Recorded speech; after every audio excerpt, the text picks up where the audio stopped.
Namaste. Welcome back to another conversation about effective answer writing techniques. Today we have a somewhat interesting topic for discussion.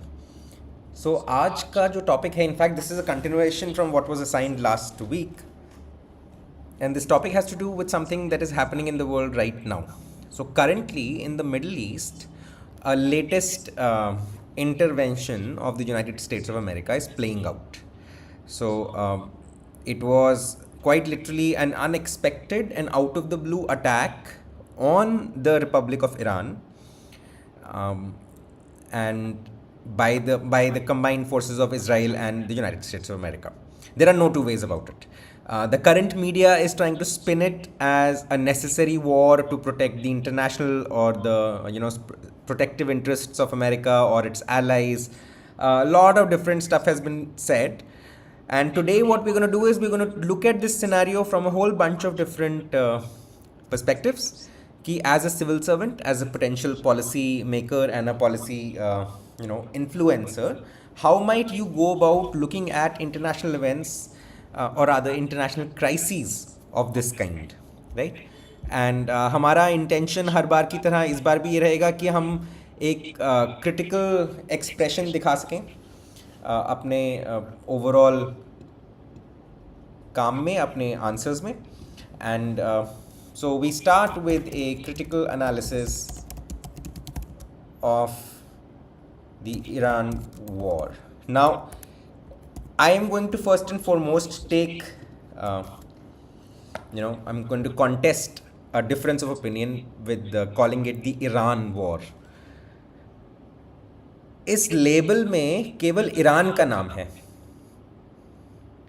As a third person objective party, जो कि ना ही Iran में placed है, ना ही दूसरे the hidden behind the curtain players, right.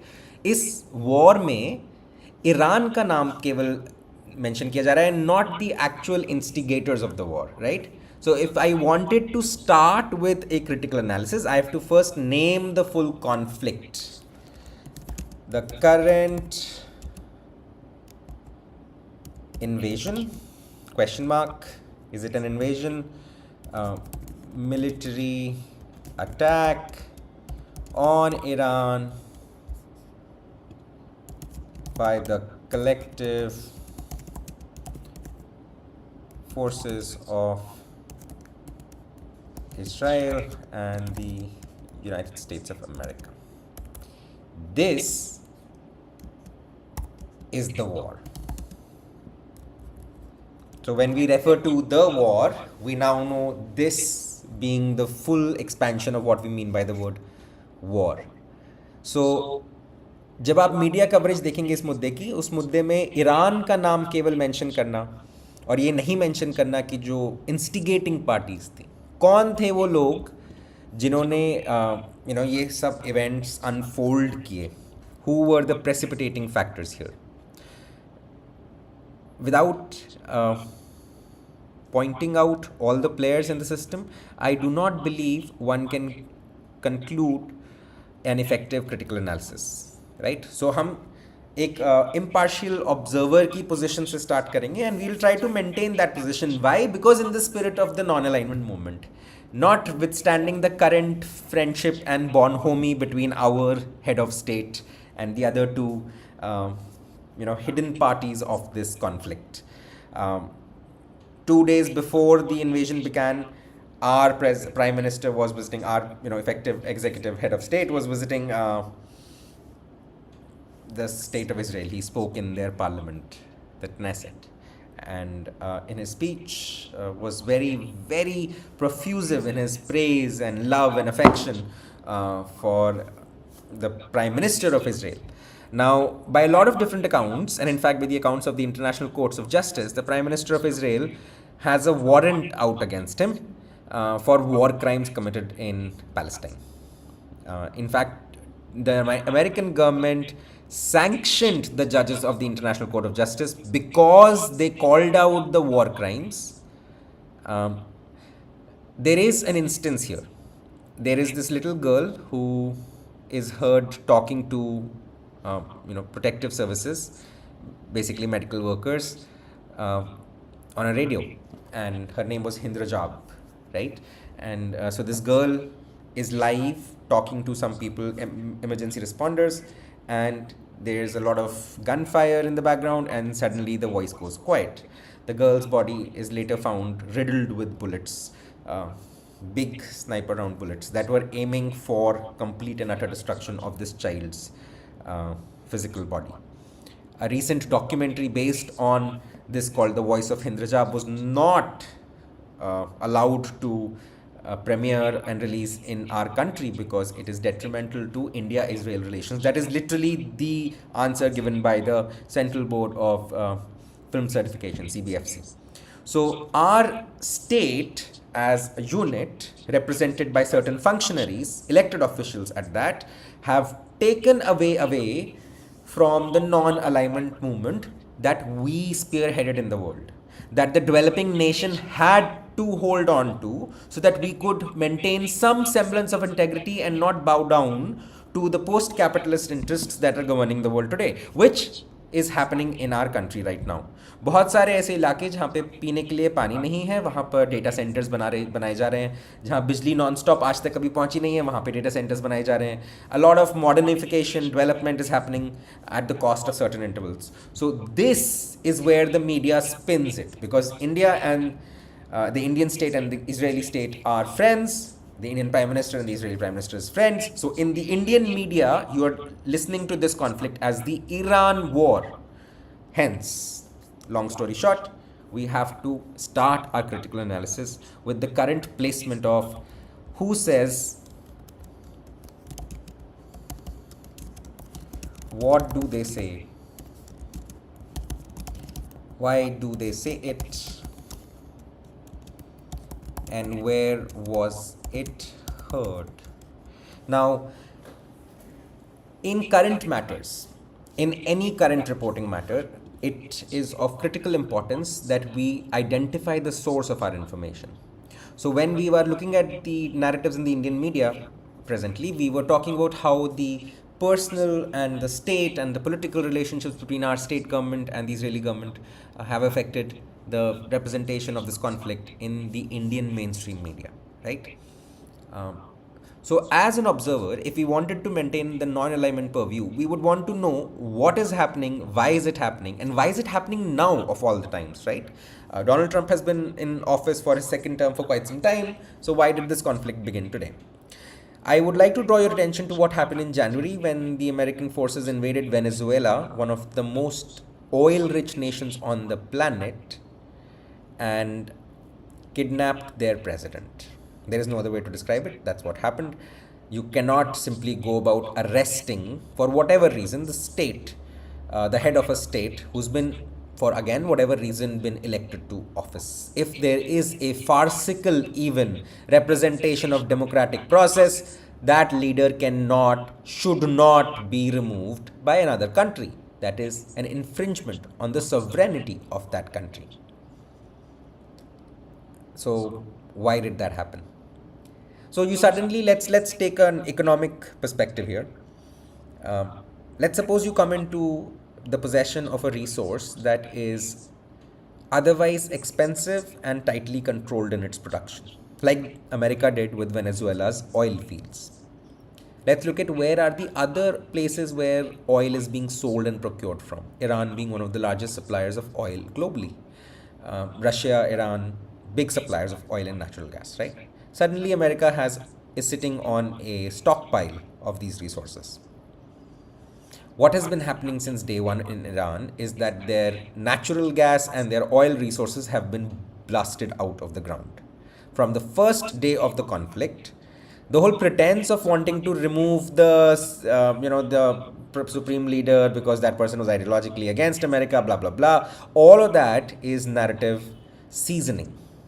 America comes into possession of a massive stockpile of natural resources. There's a competitor in the market. We know how Trump and his policies operate in that typical manner. And so they go about disrupting the market supply of that competitor. And that has effectively happened. One of the largest supplies of oil and natural gas in the world today is literally in flames. It is burning right now. Instead of that oil being used for different productive reasons and then being burnt to cause pollution, it is straight up being turned into pollution from the ground, because American president and the Israeli prime minister decided that the best way to cripple the Republic of Iran was to take away their natural resources, not to take them away but rather to burn them out of the ground. This is the present context of why what is happening in the Middle East is unfolding. Now, this is being spoken about in a bunch of main media outlets that are then being labeled by the Prime Minister and the President of the United States as quote unquote fake media. None of these informations are part of any sort of conspiracy theories. The interesting thing is, this information is sourced. Who says? It is sourced from the actual government records released by the Department of Defense and major news outlets in the world. People on the ground reporting this thing as actually unfolding. What do they say? They say that it is all about oil. How do we know? That is literally what the President of the United States has been tweeting. That is literally what a lot of his supporters in his side of the media in the United States are tweeting and talking about. So that's what they're saying. Why do they say it? Because that is the official narrative. They are being very clear. They are invading countries, Venezuela first, then Iran, and now Cuba, all for a very clear reason, because they do not like them. Because they have the biggest armed forces on the planet and they are going to beat and bully everyone into submission, which to a certain degree they have done with our government as well. Where was it heard? Is it a reliable resource? Is it a reliable source of information? That is what the critical analysis must present.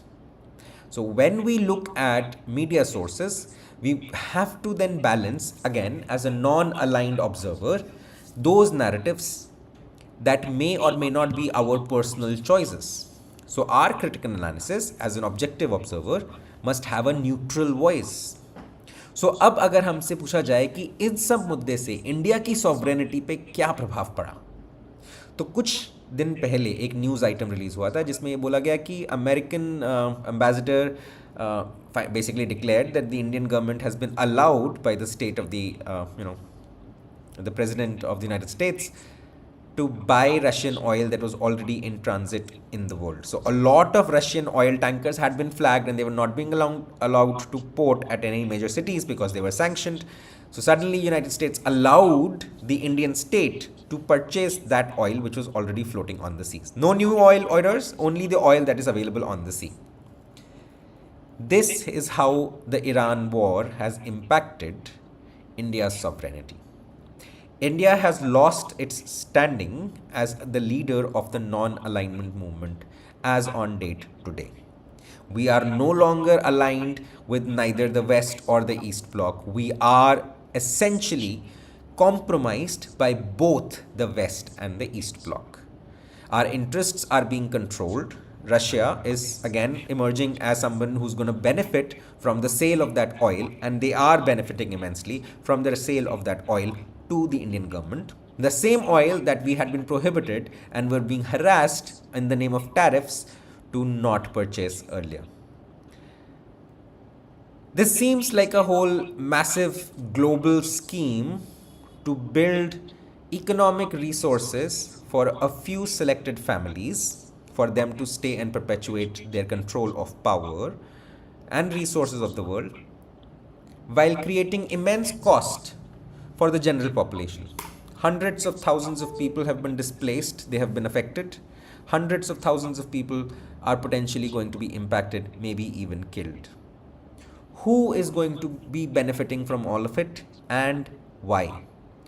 This sort of assessment will present to us the impact of this particular conflict on the Indian nature, like the nature of Indian sovereignty. So reflect back, look at news items, look at how Indian economic values. So when I say Indian economic values, I mean like things in which value is ascribed economically. ऐसे कौन से objects हैं जिनमें से economic value निकाली जा सकती है, या ऐसे कौन से ऑब्जेक्ट्स हैं जिनमें इकोनॉमिक वैल्यू अज्यूम की जाती है. natural resources, precious metals, gold, currency. Again, one of the things that the Indian government is currently suffering from is the deteriorating value of the Indian rupee in the international currency exchange market. And this is particularly problematic given that we are right now facing one of the largest and the most recent acute shortages of natural resources like petroleum and gas. So, the rupee losing value, crude oil and gas getting more expensive,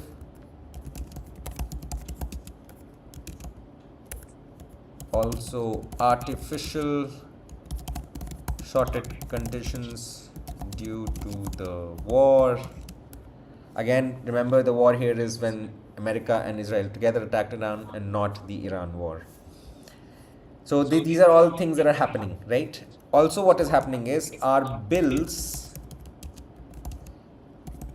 are getting higher, meaning we have less of the things we want to buy and the currency we are using to buy those things is losing its value. So for the same amount of money that we would have spent earlier, we are now going to get a reduced value, a reduced economic return on whatever we purchase.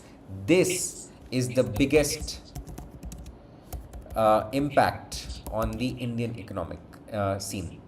So reduced purchasing power and restricted consumer choices.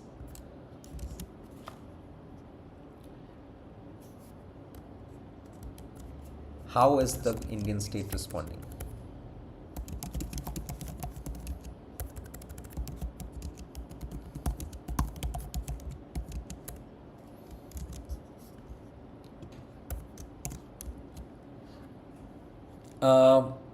The one clear method that our current state government uses is obfuscation. They hide. So hide the reality. We are seeing a lot of different people representing the government coming online and saying while there is no shortage, while on the ground, on social media, everybody is reporting to feeling the brunt of the said shortage. So now this is basically either a complete and obvious way to discredit the sensibilities and common sense of the Indian citizen, or it is another play out of the playbook of the states of Israel and United States. This is a state-sponsored propaganda being peddled as something not having impacted the general population, when in fact it has. So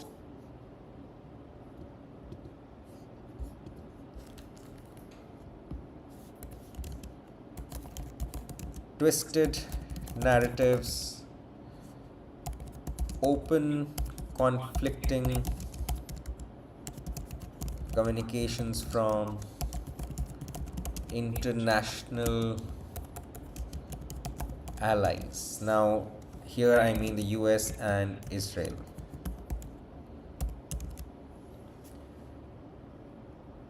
This is how the United States responded, and this demonstrates a catastrophic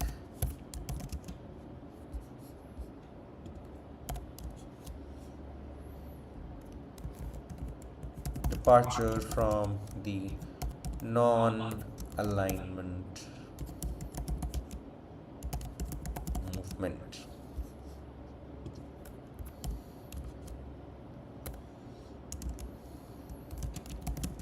Are compromised at the highest global order. This is the only realistic conclusion that I, as a thinker, could draw from the presented data. I hope you understand that this is a personal, rational conclusion, not emotionally extracted.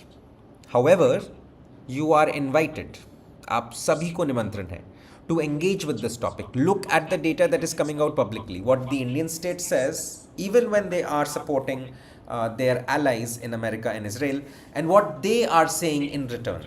When the American ambassador himself, on an Indian stage, on an Indian government platform, says that the Indian government has been allowed to purchase oil from Russia, that gives away a lot of information. That gives away what is happening behind the scenes. When the Indian government tried to capture the narrative of the war and the conflict with Pakistan, the American government and the American president claimed credit for it. So these conflicting narratives emerging from allies, and given the current economic impact that is being observed. Now, I might add here the sources: local news outlets, social media, and general observations from life. It is an impact that is real. I have had people reach out and ask for spare cylinders because they were unable to get it. People who are daily I personally know of a person working on a daily wage contractual position who told me that the loose LPG gas that they buy by the kilogram to run their small stove at home had suddenly skyrocketed in its price from some 30 rupees a kilogram, 100 rupees or something like kilogram, to some 400 rupees a kilogram, which basically placed the whole cost of a cylinder, which otherwise would sell for 1200 rupees per cylinder, to about 5600, 6000 rupees a cylinder on the black or the gray market. So this is the actual impact that the consumers are feeling on the ground. This is the response of the Indian state, and this is a reference to India's storied past, particularly the past that our current government does not like at all. So I do believe, on a personal reflective position, that our departure from the non-alignment movement is quite catastrophic for us, particularly given how our interests are not being looked after. And when I say our interests, I mean the interest of the citizenry and the people who actually this country belong to, the people who this country is made up of, right? So we are India. India is not a landmass. India is not a bunch of government officiating the administration of the country from, Kartavya Path or the other newly constructing fancy offices. India is not them. Us, all of the citizenry, is what India is. We are Bharat, we are Hindustan, right? So it is the people who make the country and not the other way around. So we must ask ourselves, where does this departure lead us? And that is the thought I will leave you all with today. Where does this departure lead us? What is in store for us in the future? What to do here? Look at current FDI policies. Look at privatization push in education and healthcare. Look at regressive taxation policies. Look at government misallocation of resources. Intentionally considering misallocation here when tribal environmental rights are steamrolled and mines are constructed or even malls are constructed to show demonstrative development in that region. So look at all of these things.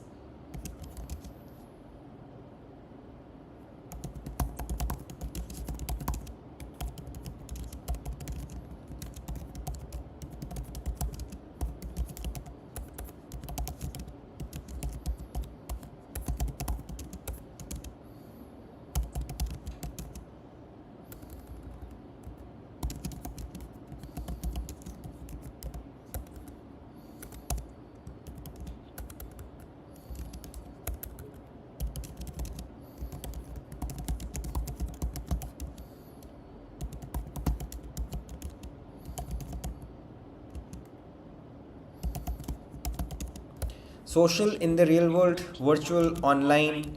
Look at the depleting individual freedoms in all of these domains.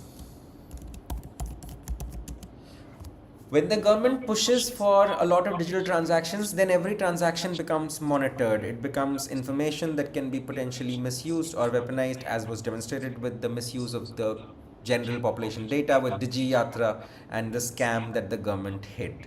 So, all of these are concerning matters that represent the future of the nation that is us, the future of not an abstraction, but a real world country, a nation that is India, that is all of us. So we must ask ourselves,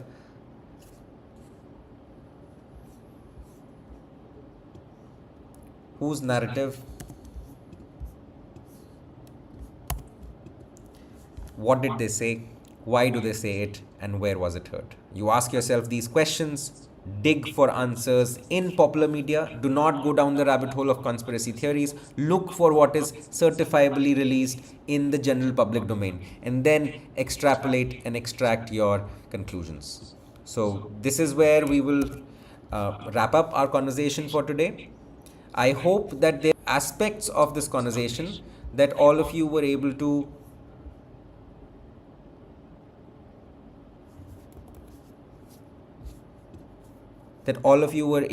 keep up with and are going to continue pursuing. So until next Saturday, keep looking at current events, keep looking at how these events unfold, and look and validate the source of all your information, right? Critical inspection is not just a skill you do on the test, it's also a way of living and thinking.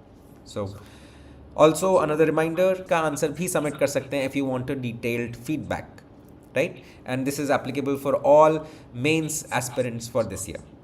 So hope to see you again next week. Until then, keep working hard and keep working smart. Thank you.